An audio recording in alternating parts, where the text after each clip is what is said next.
Hello. If you've been with us, you already understand something profound about personal transformation. That it's not a single event, but a continuous process of becoming. We've talked about how our identity is not a stone, but a river, constantly flowing and shaping itself based on the tiny daily choices we make. The person you are today is the sum of every choice, every thought, every small action you've taken. But today, we're not just talking about the flow, we're talking about the moment the river breaks its banks. We're going to dive into the most powerful concept of all, the principle that turns a steady stream of effort into an unstoppable force. This is not about building momentum, it's about reaching the point where momentum itself becomes a new reality. We call it the inevitable breakthrough, the tiny action that changes everything. For most of our lives, we are taught to believe in the myth of the big leap. We are conditioned by a world that celebrates the highlight reel, not the quiet, unseen effort. We see the success stories of others and assume they happened overnight, the result of a single heroic act. We look at the Olympic marathon runner and assume their victory was a single flawless race. But we don't see the thousands of training miles, the blisters, the pre-dawn runs in the rain, the days they wanted to quit, but laced up their shoes anyway. This way of thinking is not just misleading, it's paralyzing. It makes us wait for a day that will never come. We postpone our progress, telling ourselves we'll start when we have more time, more money, or more energy. The truth is, the most successful people in the world are not masters of the big leap. They are masters of the tiny action. They understand that every action they take, no matter how small, is a vote for the person they are becoming. This is what we call identity-based habits. You're not just exercising, you're becoming a person who exercises. You're not just writing, you're becoming a writer. And when you change your identity, the breakthrough isn't just possible, it's inevitable. The breakthrough is not an accident of fate. It is the cumulative, inevitable result of a deliberate and often silent process. It is the destination you reach when your tiny actions build to a critical mass. To truly understand this, we must first change our perception of change itself. We often feel our lives are a flat, linear progression. We work hard today, and we expect an equal, visible reward tomorrow. When that reward doesn't appear, we get discouraged. This is what we call the illusion of stagnation. Imagine a sculptor working on a block of marble. They come every day with a small hammer and a tiny chisel. They chip away for weeks, months, even years. The block of stone doesn't look like anything. To the casual observer, nothing is happening. It looks like a great deal of effort for no reward. But the sculptor knows something the observer doesn't. They know that with every single chip, the masterpiece is being revealed. Your life is no different. Every small action you take, every time you choose to read a single page, to do one push-up, to make one phone call, you are not just adding to a tally. You are chipping away at the old identity and revealing the masterpiece that was always inside. The stagnation is a lie.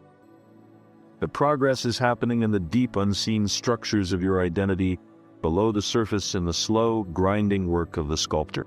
This can feel demoralizing, but it is precisely at this moment when we feel most stuck that we are closest to our breakthrough. Think of a bamboo tree.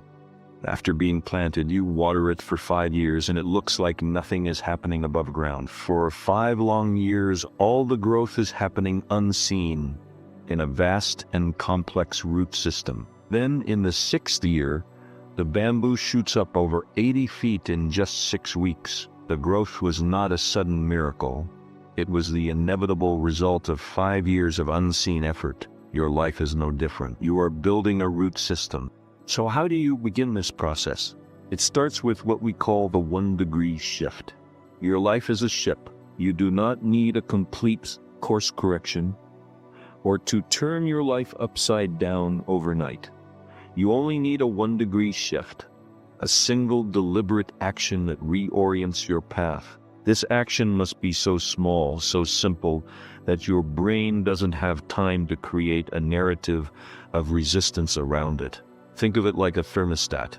Your default identity is set to a certain temperature, say 70 degrees. Whenever you try to make a big leap to suddenly change to 90 degrees, your inner thermostat immediately pulls you back down. But if you make a 1-degree shift from 70 to 71, your thermostat doesn't even notice. It's so effortless, it feels like cheating.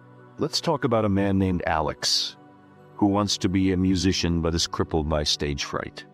He's paralyzed by the myth of the big leap. The breakthrough feels impossible, so he commits to a new approach. His 1-degree shift is a single, ridiculously small action.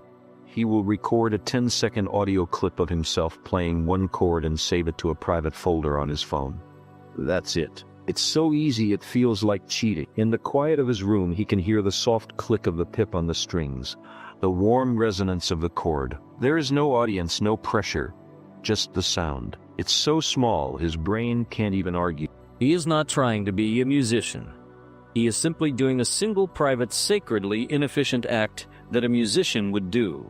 This 1-degree shift works by engaging a powerful principle of the human mind, neuroplasticity. Every action you take is a tiny electrical signal that travels down a pathway in your brain. With every repetition, with every 1-degree shift, you are not just repeating an action, you are forging a new neural pathway. You are physically rewiring your brain. The breakthrough is the moment when the new neural pathway becomes so strong, so dominant, that the old habit simply fades away. The old neural pathways associated with his fear of performing begin to wither from disuse, making the new pathway of creation stronger with every simple act. Alex then begins to practice habit stacking, a concept rooted in the Japanese principle of Kaizen, or continuous improvement. After he records his 1-chord audio clip, he adds a second small action. He listens to one of his favorite songs and tries to identify a single chord progression. His third stack is to simply write down one line of a potential song lyric. Each of these actions is small, almost meaningless on its own. They are not about the destination, they are about the process. He is not trying to be a musician. He is simply practicing the sacred, inefficient act of a person who does music. For weeks, nothing seems to change. He still has stage fright. He still feels like an imposter. The illusion of stagnation is strong, but what he doesn't see is that he is building a new neural pathway. He is physically rewiring his brain to believe that he is the kind of person who makes music. The act of saving that single audio file is a vote for a new reality. And then, one day, the breakthrough happens. It doesn't come with a grand magical moment. It happens subtly, almost without notice. A friend texts him and asks if he wants to go to an open mic night. The old Alex would have felt a shot of pure dread, but this time, something is different. The thought doesn't fill him with terror. It fills him with a quiet curiosity. He finds himself saying, maybe it is a spontaneous, effortless decision. The breakthrough is the moment when the new mental highway, the one he has been painstakingly building with his small catalytic actions, is finally strong enough to carry the weight of a new choice. He shows up. He gets on stage. He still feels nervous. But his new identity as a person who does music is so much stronger than his old identity as a person who fears music, that the act of performance feels almost natural. The breakthrough was inevitable because he had been building it, one 10-second audio clip at a time. Life will test you and it will try to pull you back to the old path. After his first show, Alex's next performance goes terribly. He forgets his lyrics. His voice cracks and he stumbles off stage feeling utterly defeated. The old Alex would have quit forever. A voice in his head, the last gasp of his old identity, screams, "See? I told you so, you're a fraud." But this time something is different. He is no longer surprised by failure. He has internalized the truth that progress is not a straight line. The next morning he feels disappointed, but he doesn't feel shame. He remembers the philosophy of the graceful return. He doesn't try to make up for the bad show by practicing for hours. He simply opens his phone, records another 10-second clip and saves it. He returns to the most fundamental, ridiculous action. He proves to himself that his identity is not tied to a perfect performance. It is tied to the simple, non-negotiable act of showing up. He is no longer a prisoner of his feelings. The graceful return is the single most important habit you can cultivate. It is the act of refusing to practice shame. It is the act of forgiving yourself for being human and simply returning to your 1-degree shift. This is not about a perfect streak. It is about an unbroken commitment. It's about proving to yourself one graceful return at a time that your new identity is so solid, so resilient, that it can withstand the storms of life.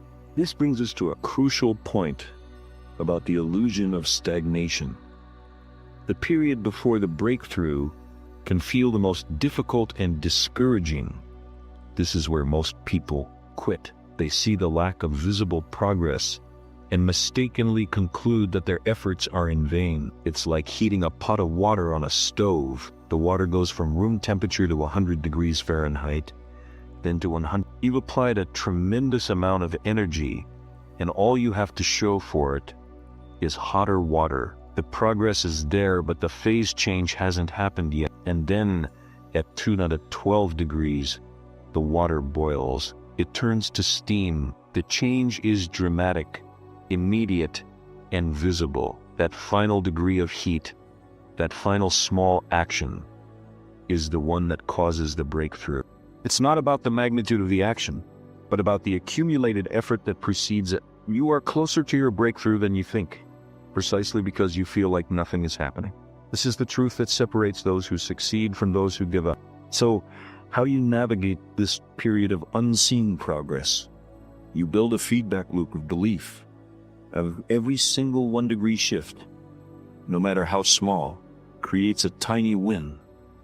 Our brains are hardwired to seek rewards. When you successfully perform a small intentional action, your brain releases a hit of dopamine.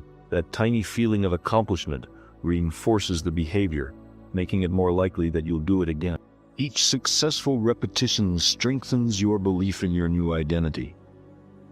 You are no longer just trying to be a writer.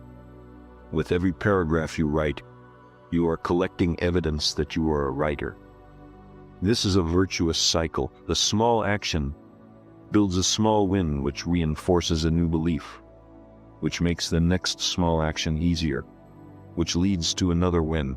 This is how momentum is not just built, but sustained. The breakthrough becomes not just a possibility, but a certainty, and you don't have to do it alone. One of the most powerful tools in this journey is the power of an unlikely community. For centuries, we have been a tribal species.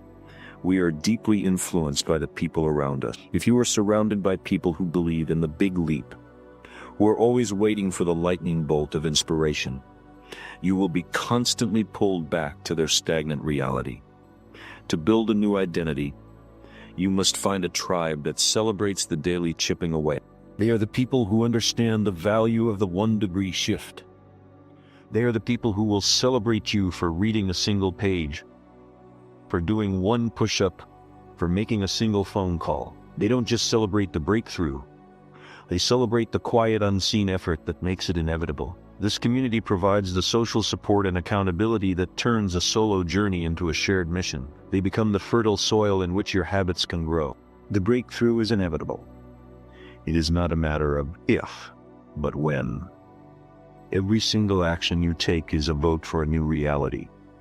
Every time you choose to take the 1-degree shift, you are casting a vote for a new identity. And your brain, your mind, your very reality is counting those votes. The person you are destined to become is not a ghost. They are a quantum reality waiting to be collapsed into form. This is the law of compounding action. We often think of compounding in terms of money. A small investment left to grow can become a fortune over time. Your tiny actions, your 1-degree shifts, are not just adding up, they are multiplying. They are building on each other. One push-up today makes the second push-up easier tomorrow. One sentence written today makes the next sentence feel effortless. The breakthrough is the moment when the compounding becomes visible. It is the moment when the sapling that has been quietly growing roots for years suddenly shoots up into the sky. It is the moment when the 1-degree shifts create a new reality. The truth is, your breakthrough is already underway. The moment you take that first tiny action, you set in motion a chain reaction that cannot be stopped. So start small, be sacredly inefficient. Embrace the graceful return. Find your unlikely community and trust the process. The boiling point is just around the corner. The breakthrough is not something you hope for, it is something you build. It is the inevitable result of your consistent catalytic action. Go deeper. The graceful return is powerful because it is an act of self-compassion, but it also points to an even more fundamental truth. The most profound actions are often the most inefficient. We live in a world obsessed with efficiency. The shortest path, the fastest route, the quickest result. But what if the most powerful actions you can take are the ones that seem to have no immediate purpose? I call this the principle of catalytic inefficiency. Think of a potter. They don't just throw a lump of clay on a wheel and expect a perfect vase. They have to center the clay. They have to get their hands dirty. They have to spin the wheel for a seemingly long time just to get the clay to a stable, centered state. This act of centering is not about the final form of the vase. It is about building the foundation for everything else. It is a slow, inefficient, but absolutely catalytic step. Your morning meditation, your one push-up habit, the one page you read before bed, these are not about immediate results. They are about centering yourself. They are about the sacred, inefficient process of building a foundation so solid that when you finally take a big action, it is not a desperate gamble, but a natural expression of who you have become. These small, inefficient acts are the most powerful of all because they are the ones that build your identity. They teach your brain that you are a person who follows through, even when there's no visible reward. Now let's confront the feeling that nothing is happening. We talked about the bamboo tree. We talked about the sculptor. But what about the moments when you are in the chrysalis? Think of a caterpillar. It eats and eats, growing larger and larger, a seemingly linear progression of growth. But then it stops. It forms a chrysalis. To the outside world, it looks like it has quit. It has retreated from the world. But what is happening inside? A profound and violent transformation is taking place. The caterpillar literally digests itself. Its body breaks down into a nutrient-rich soup, and then its cells, guided by its DNA, begin to reorganize themselves into a completely new creature. The visible stagnation of the chrysalis is not a period of rest or failure. It is the most intense transformative stage of all. You are not failing when you feel like nothing is happening. You are in the chrysalis. The internal work, the rewiring of your brain, the dissolving of your old identity is all taking place. The feeling of being stuck is a natural signal that you are on the brink of a new form. It is a sign that the masterpiece is about to be revealed. This is a crucial reframe. Your feelings of frustration are not an indictment of your efforts, but a confirmation of your progress. Another reason we get discouraged is something I call the power of the gap. There will always be a gap between who you are and who you want to be, and the bigger your dreams, the bigger that gap will feel. We often make the mistake of viewing this gap as a source of shame or failure. We look at the distance and feel overwhelmed. But what if we saw the gap differently? What if the gap wasn't a source of failure, but a source of power? The gap is not a chasm, it's a blueprint. It's a clear map showing you where to place your next tiny action. The person you want to be is a musician who practices every day. The gap is the distance between you and that reality. So what's the smallest action you can take to close that gap? You record a 10-second audio clip.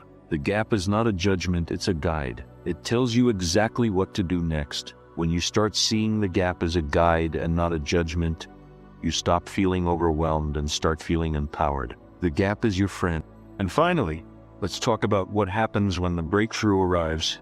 And most people assume the breakthrough is the finish line. They think once they hit that moment of success, the struggle is over. But that's not true. The breakthrough is never the end. It is a new beginning. Consider the mountain climber. For months, they train for a single peak. They endure grueling hikes, sore muscles, and bad weather. They feel the illusion of stagnation. But then, one day, they stand on the summit. They have their breakthrough. But what do they find when they look out from the top? They see 100 other, bigger mountains they could climb. They realize the purpose of the climb was not to stand on the peak. The purpose was to transform themselves into the kind of person who can climb a mountain. The purpose was the journey itself. The breakthrough is not the destination.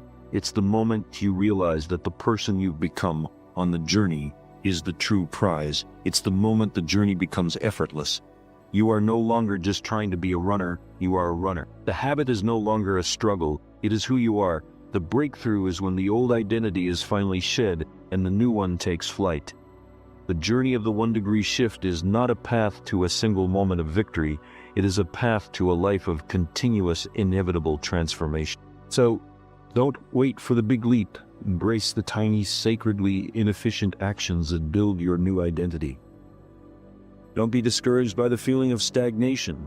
Know that it's a sign that your biggest transformation is happening below the surface. Use the gap not as a source of shame, but as a roadmap for your next small step. And when the breakthrough arrives, don't stop. Just look around for your next mountain. The person you are becoming is waiting for you.